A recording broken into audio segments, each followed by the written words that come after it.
Lakeland Public Television's Common Ground is brought to you by the Minnesota Arts and Cultural Heritage Fund.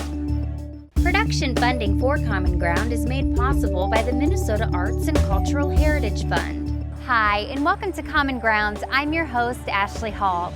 Common Ground captures the creative process of various artists living throughout our region. We delve into the veiled history of our area, plus we take you inside the cultural events that put the North in North Country. On this week's episode of Common Ground, the Smokey Hills Wranglers invite us to join their Chuck Wagon Supper Show.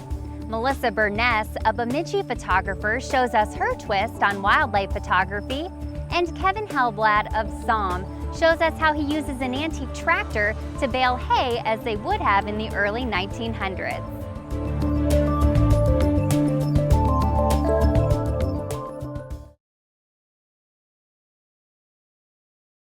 Here we go.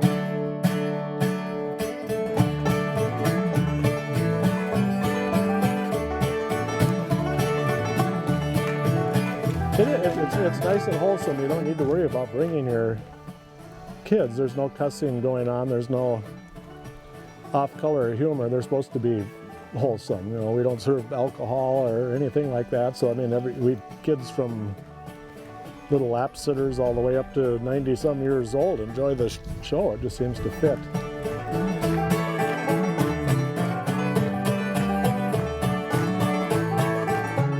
Okay, I'm the one of the vocalists, and instruments I specialize in are banjo and mandolin, and play them in that order in the band. We have Scott Durkee, who's played for years. In fact, he used to play all around Montana and the Dakotas, that area. He's our guitarist. And we have Fran Gack with us, who plays the bass and fiddle. And we have Jeff Minton with us, who is probably one of the best fiddle players in the country. He's played professionally for years. And we all are pretty much multi-instrumentalists, so if someone falls over on the stage or something, we can pick up for him and not miss too many beats. Right now I'm getting the fire pit ready for the demonstration that we typically do. I'll be getting the coals ready and that type of thing, and putting together a couple of cobblers, which we'll be making in the Dutch ovens. And right now we just have the fire going. I'm making some coals, and I'll preheat the ovens a little bit, and then we'll be putting the cobblers together and get them cooking.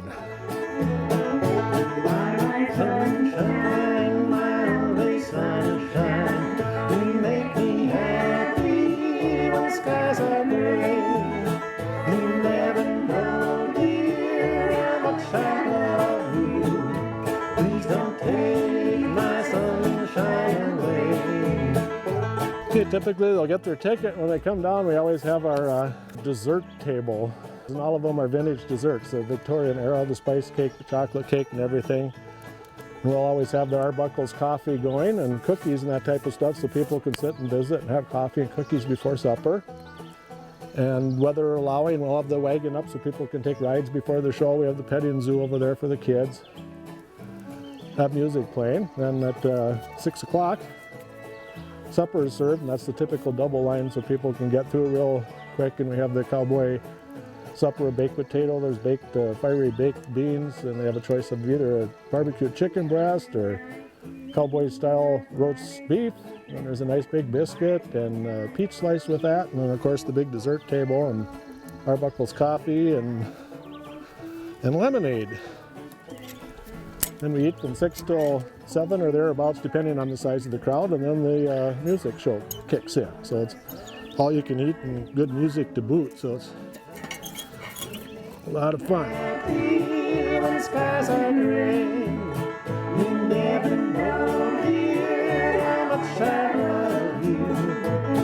don't take my sunshine away. You think about it, the old chuck wagon cooks really had a job, because they had to get up before everyone first thing in the morning and feed everyone a nice great big breakfast, kind of put together a little lunch they could take with them when they were starting to drive the herd, and then they had to race ahead to get to where the camp was going to be the next night. And the whole time they were going, they had to be picking up sticks or anything under the sun they could burn, go in, get camp set, and then have supper ready for the cowboys when they came in. And boy, those guys could eat. sunshine of you. Please don't take my sunshine away. Please don't take my sunshine away. Whoa. This is fairly typical of what you'd have for a truck box. Usually this would have been on the back of a wagon. I have them under cover in case it rains. But most of them were designed this way. A lot of them had kind of a slant to the top here. Some of them had drawers. It just kind of depended on how the person wanted to design it. The first one, these was built by a man named Charlie Goodnight. And they figure he's kind of the father of the truck wagon. He took an old military Studebaker wagon, and he liked those because they had the iron axles and stuff. They'd hold up real well to these long trips. Because prior to these, a cowboy just had to survive on what they could take with them. And typically that was hardtack, believe it or not, canned tomatoes, because they could open one of those and drink the juice and it would really help quench their thirst and eat the tomatoes, but it made for some pretty hard times on the trail. So when they could take one of these and put it in the back of a wagon and have it loaded up, they could really cook some better meals for the cowboys. But they're pretty ingenious, really. Had all your foodstuffs in there, and then just it's on the back of the wagon. You just lift that flap. There could be any type of enclosure on there whatsoever, and when you stop to make camp, you just drop that flap. There's your workspace.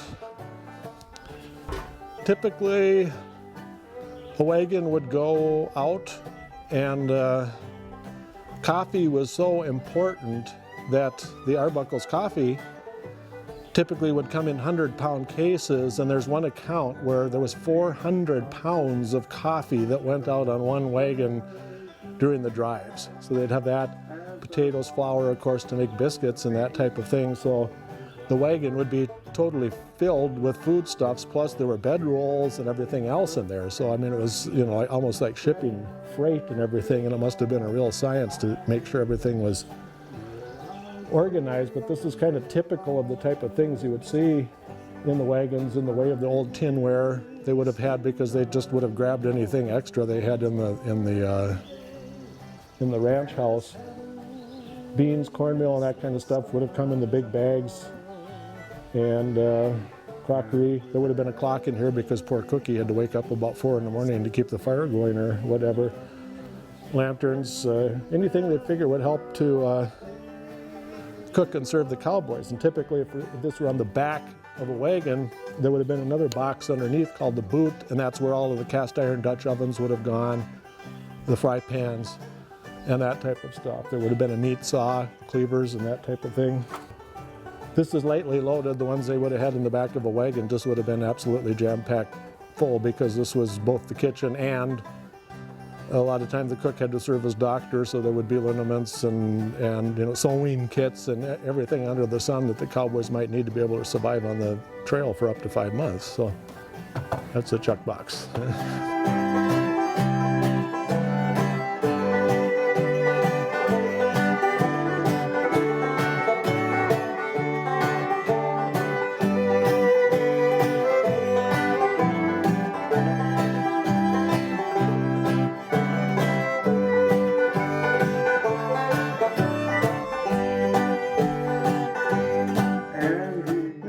Some people may think this is out of place for Minnesota, but actually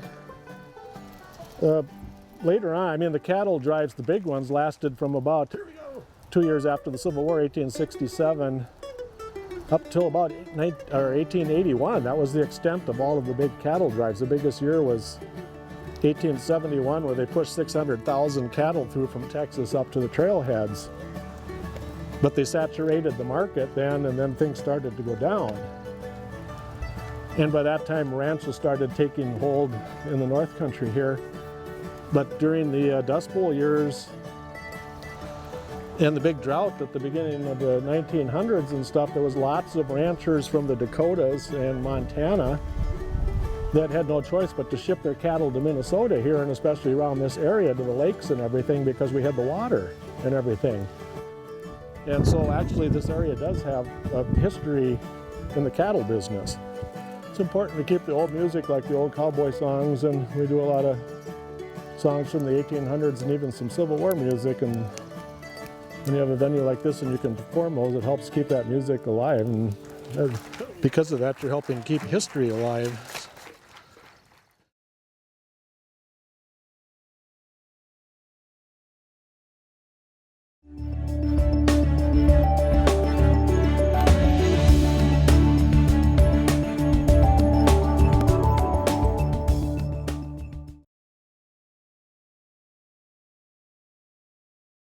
I first started taking photos, I would say it was about 12 years ago. And my sister and I went on a trip to Florida, and she took photographs, and she encouraged me to buy my first camera, a Minolta.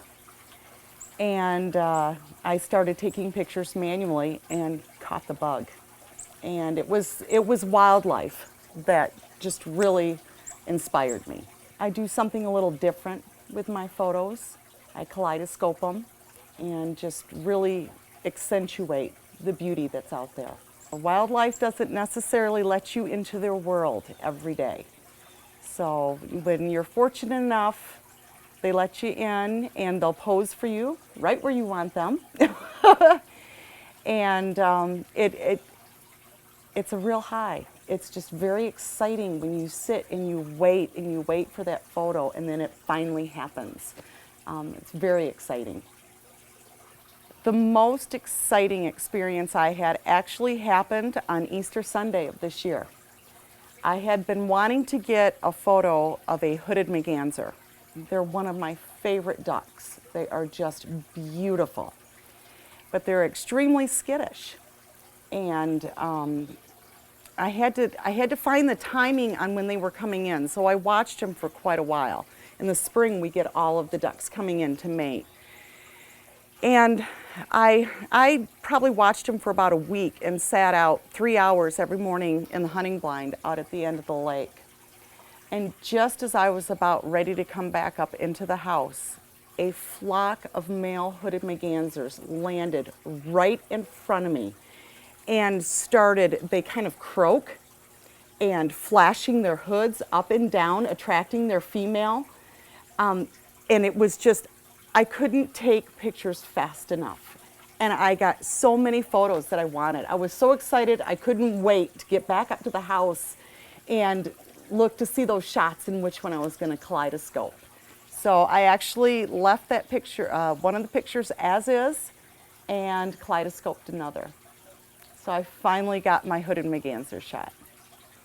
Picking the favorite shot is really difficult, because what happens is there's a certain shot that I want, and then I finally get it, and then that's my favorite.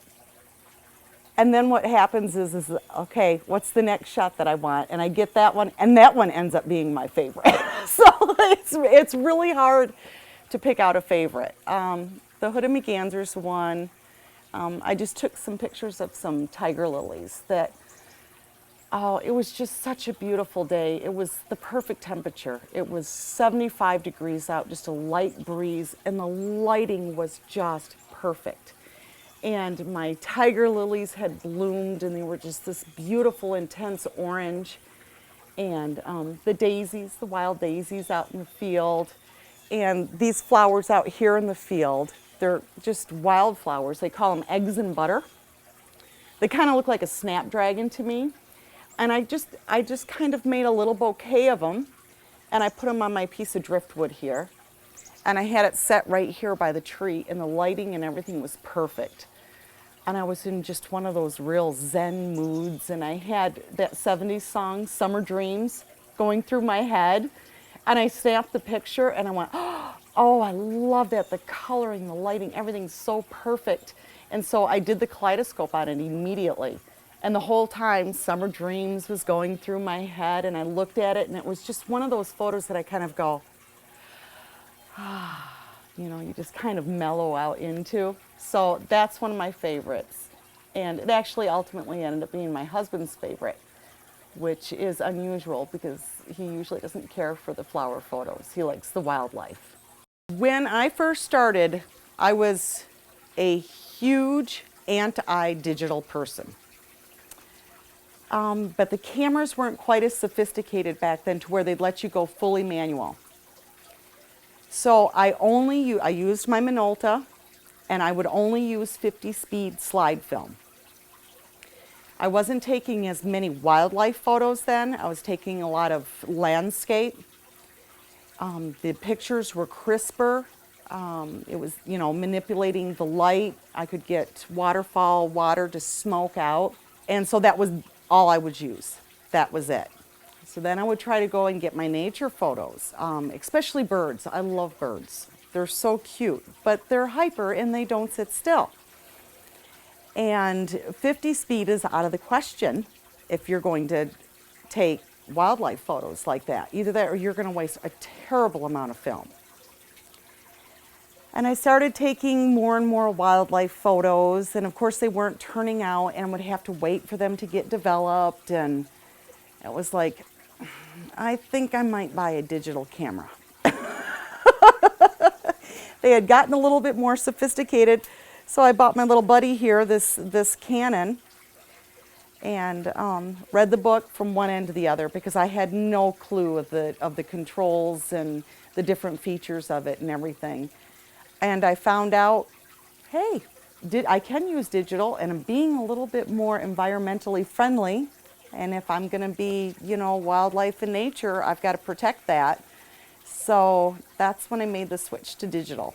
On top of the fact that instant gratification. You take your picture, and I know right away if that's the shot or not. Well, I have a new collection, and it is one of the most beautiful and magical trips up the Mississippi I've ever taken. I woke up that morning, my sister was visiting from Michigan, and we were sitting out here on the patio, and we were having coffee and just watching the birds. And it was just a beautiful day. It was a great temperature. The lighting was beautiful. The sky was blue, and you had white fluffy clouds. And I just kind of looked over at her and I said, feeling pretty zen today. And, it was just a comment. I mean, I didn't think that anything was going to become of it. And my husband was off that day, fortunately. And we put the boat in the lake. And we were going to take our trip up the Mississippi to Lake Bemidji. And I had yet to get my loon shot, the loon that I really wanted. I had a lot of loon shots, but not the one that I was really happy with. And we rounded the first bend on the river, and there was a family of loons, and just came right up to me, got my loon shot, got my baby loon shot, got the mother feeding the baby loon shot. Turned the next corner, green heron right there. Got a beautiful green heron shot. And I was just excited that I got the loon shot. It was just like, thank you, world, thank you. Went up a little bit further, had a whole bunch of painted turtles sitting there, and he just was sitting in such an interesting spot. And I got a shot of a painted turtle, which is one of my favorites. I call him Pout and Painter because it always looks like he's pouting. He's never in a good mood. A little bit further up the river, and an eagle was flying around, and it's not an uncommon sight around here, but to try to get a shot of an eagle, it's really hard to get close to them. If I get my big long lens out, everything has to fall into place and be perfect so that the coloring and everything is just right. And it just so happened that a crow was chasing him. I don't know if the crow had been nesting around somewhere. He lands at the top of a tree right in front of us. I have my eagle photo and kaleidoscope. It was just an incredibly amazing day. I've never gotten so many wildlife shots in a span of 3 or 4 hours. It was amazing. So that was definitely, it was a block party in Mother Nature land. They let me in, and it was a great day.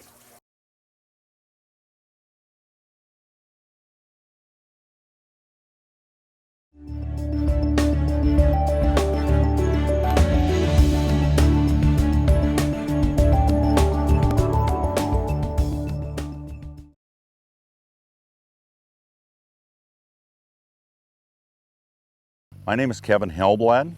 I am a local farmer and sawmill operator here in the Saum community. We are putting up hay today. We're taking a step back in time, 40-some years. This 1936 WC Alice Chalmers tractor with a farmhand loader and a hay bucker on it is what we used on this farm to put up hay when I was a young child and up through my teenage years. And it sat in a shed for 33 years, and we have resurrected it just to have a fun day on the farm, just to hay the old way, so that we probably will end up appreciating the modern, easier ways. This tractor, my father bought it when I was very young, and it was actually local. It was a neighbor that he bought it from, a man by the name, we knew him as Tiny Martin. His name was actually Lawrence Martin, and he had used it also for stacking hay and other farm projects on his farming. He farmed with a man by the name of Keith Kistner up 3 miles to the north here. My dad had 3 other tractors that were used for other general farm duties at the time. This tractor was basically only used on this farm for stacking hay. That's really all we used it for. Years later, it's getting to try it again. I credit my father, who was very history-minded, very had an eye for things that someone would appreciate years down the road. He instilled that in me as a young man, that as times change, someday we may wish to look back and appreciate some of the way things were done, just for comparison, if nothing else. And that's kind of where I'm at. I have all kinds of these kind of projects going that just the history of it intrigues me, and just for fun. We have another project. We have resurrected the potato planter, the potato cultivator, and the potato digger that my grandfather actually used on this farm. And my youngest daughter and I, 3 years ago, resurrected that equipment, put new tongues and replaced wooden parts, and we have been using them in planting and cultivating and digging potatoes with them. Just had our own little side potato project, just for fun. And it's mostly it just brings back that sense of nostalgia, and besides, when you use that old equipment, the potatoes taste better.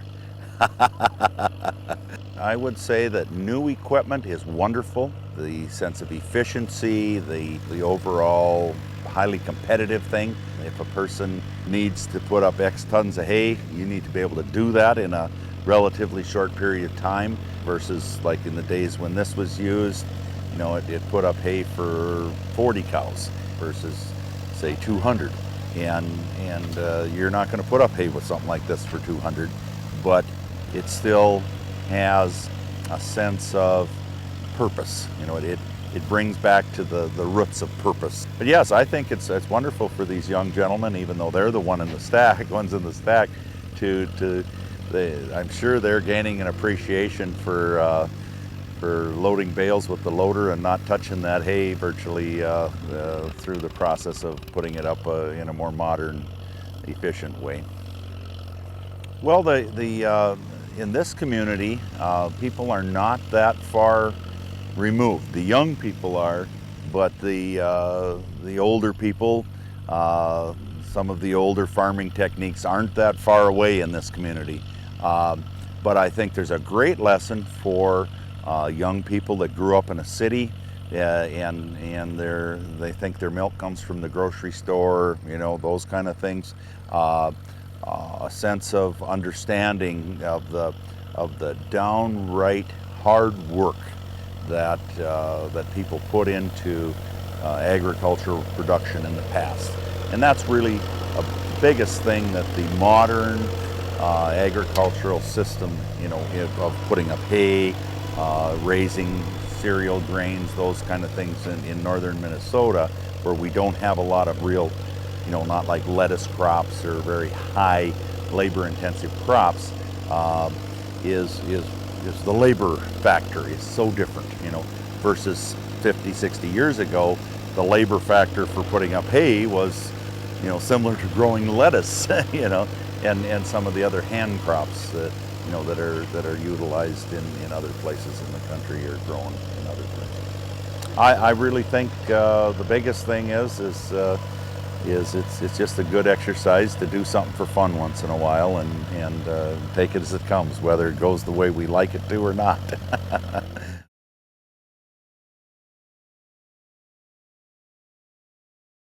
Thank you so much for joining us. We hope that you enjoyed the show, and we look forward to seeing you next week right here on Common Ground. If you have a segment idea for Common Ground, please contact us at legacy@lptv.org or call us at 218-333-3022.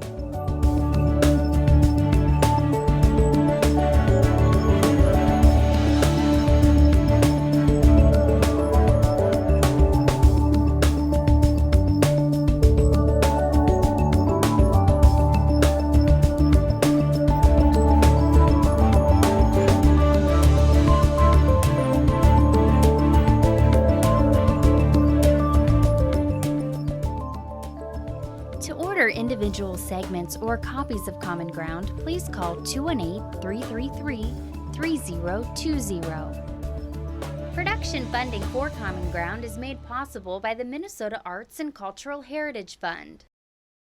If you enjoyed this segment of Lakeland Public Television's Common Ground, consider making a contribution at lptv.org. If you have segment ideas pertaining to North Central Minnesota, contact us at legacy@lptv.org.